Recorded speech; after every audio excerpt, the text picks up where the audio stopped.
असम के सबसे प्रिय सांस्कृतिक प्रतीक जुबीन गर्ग के निधन पर देश में दशकों में हुए सबसे बड़े अंतिम संस्कार समारोहों में से एक हुआ, जिसे अब लिम्का बुक ऑफ रिकॉर्ड्स में दर्ज किया गया है। 21 सितंबर को गुवाहाटी की सड़कें शोक में डूब गईं, क्योंकि लाखों प्रशंसक 52 वर्षीय गायक को अंतिम विदाई देने के लिए उमड़ पड़े। 19 सितंबर को सिंगापुर में स्कूबा डाइविंग दुर्घटना के बाद उनकी अप्रत्याशित मृत्यु हो गई थी। तत्काल चिकित्सा सहायता के बावजूद उन्हें बचाया नहीं जा सका। वह नॉर्थ ईस्ट फेस्टिवल में प्रस्तुति देने के लिए विदेश गए थे।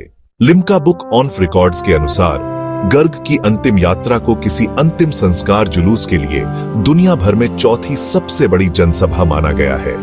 यह अब माइकल जैक्सन, पोप फ्रांसिस, राजकुमारी डायना और महारानी एलिजाबेथ द्वितीय को दी गई स्मारकीय विदाई के साथ है। घंटों तक गुवाहाटी में सामान्य जीवन अस्त व्यस्त रहा। सड़कें यातायात से जाम थीं, सार्वजनिक कार्यालय वीरान थे और शहर में एक भारी सन्नाटा छाया हुआ था। प्रशंसक घंटों कतारों में खड़े होकर फूल चढ़ाते, मोमबत्तियां जलाते और उनके गीत गुनगुनाते रहे। हर भाव असम और उसके बाहर महसूस किए गए गहरे नुकसान की प्रतिध्वनि था। गुनगुनाहट के बादशाह के उपनाम से विख्यात गर्ग एक पार्श्व गायक से कहीं बढ़कर थे। उन्होंने एक सांस्कृतिक पुनर्जागरण को मूर्त रूप दिया, जिसने असमिया संगीत को राष्ट्रीय मंच पर स्थापित किया। उनकी प्रस्तुतियों में विभिन्न भाषाएं और शैलियां शामिल थीं और गैंगस्टर 2006 के चार्टबस्टर गीत या अली ने उन्हें पूरे भारत में एक जाना पहचाना नाम बना दिया। शोक की व्यापकता ने लोकप्रिय कल्पना में उनके स्थान को प्रतिबिंबित किया।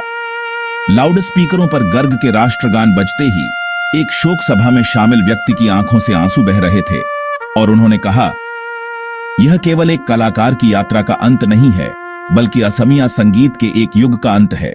सोशल मीडिया पर भी लोगों की भावनाओं का प्रतिबिंब दिखा, जहां अभूतपूर्व भीड़ की तस्वीरें छाई रहीं। कई दर्शकों ने इस क्षण को शोक में एकता का एक अद्वितीय प्रदर्शन बताया, जो गीतों के माध्यम से पीढ़ियों और क्षेत्रों को जोड़ने की गायक की दुर्लभ क्षमता का प्रमाण है। 1972 में जन्मे गर्ग का करियर 3 दशकों से भी ज्यादा लंबा रहा।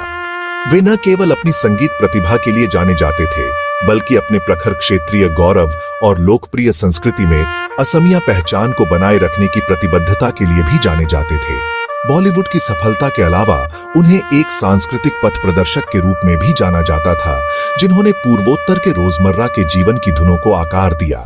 हालांकि उनके आकस्मिक निधन ने एक अपूरणीय शून्य छोड़ दिया है। जो चीज हमेशा के लिए अमर हो गई है, वह है उनका संगीत, जो उनके अनुयायियों को बांधे रखेगा। साथ ही उनकी विदाई की स्मृति भी, जो अपनी विशालता के कारण इतिहास के पन्नों में दर्ज हो